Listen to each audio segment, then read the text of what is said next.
There's a person in your life, maybe someone you've worked with, maybe someone you've known for years, and something about them feels off. They're not aggressive, they're not loud, they might even seem calm. But after every interaction, there's this faint residue of feeling like you didn't quite matter, like the conversation was always moving toward them, never toward you. And then there's someone else, someone who carries themselves in a way that makes the room feel lighter, not heavier.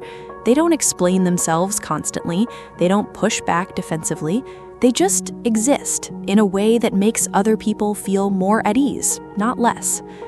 Both of them look confident from the outside, but they are completely different things. Arrogance and confidence get confused because they wear similar clothes. Both show up without obvious anxiety.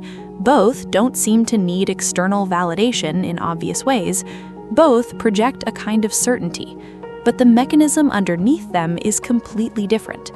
Confidence is rooted in self-knowledge. It's the quiet acceptance that you know some things, you don't know others, and that's okay. It doesn't require comparison to work.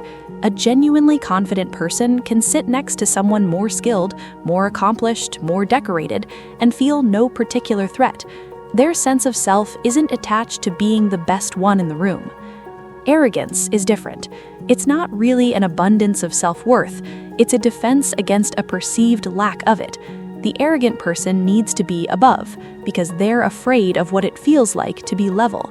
They need to be right because being wrong feels like erasure. They need to be seen as exceptional because deep down, they're not entirely convinced they are.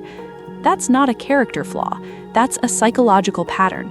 And it often comes from early experiences where love or acceptance felt conditional, tied to achievement, to being better, to outperforming. The message absorbed wasn't "you are enough," it was "you are impressive." And those are very different foundations to build a sense of self on. And here's where it gets interesting. The most telling difference between confidence and arrogance isn't how someone acts when things are going well, it's how they behave when they're wrong. Watch what happens when a confident person is corrected. There's usually a pause, maybe curiosity. They consider it. If it holds up, they update their position without drama, without needing to save face. Being wrong doesn't shake them because their identity was never tied to being infallible. An arrogant person, when corrected, has a much harder time. You'll see deflection, reframing, subtle dismissal. Well, yes, but that's not really what I meant. The correction has to go somewhere, and it usually gets redirected away from the self, because for them, being wrong doesn't feel like new information, it feels like a verdict.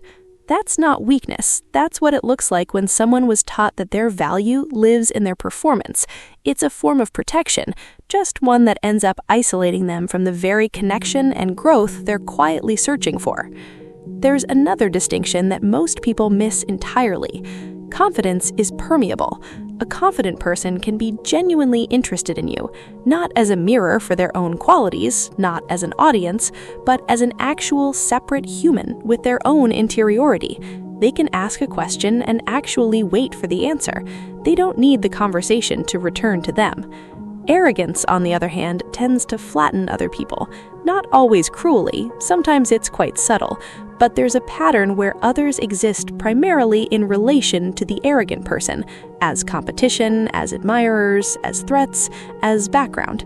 The arrogant person isn't necessarily uninterested in others, they're just preoccupied with maintaining a self-image that requires constant management. That preoccupation is exhausting, by the way, not just for the people around them, but for them. There's a quiet loneliness in arrogance that rarely gets named. When you've built an identity around being superior, genuine closeness becomes difficult because closeness requires vulnerability, and vulnerability requires the risk of being seen as ordinary, and ordinary feels like failure.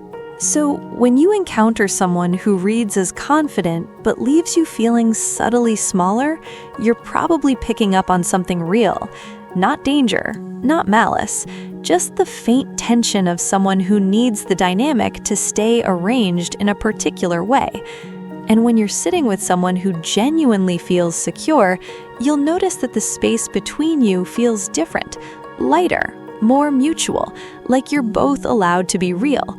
Real confidence doesn't need a hierarchy, it just needs honesty.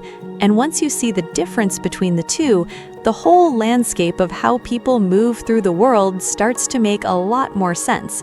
It was never about how much someone believed in themselves. It was always about what they needed that belief to protect them from.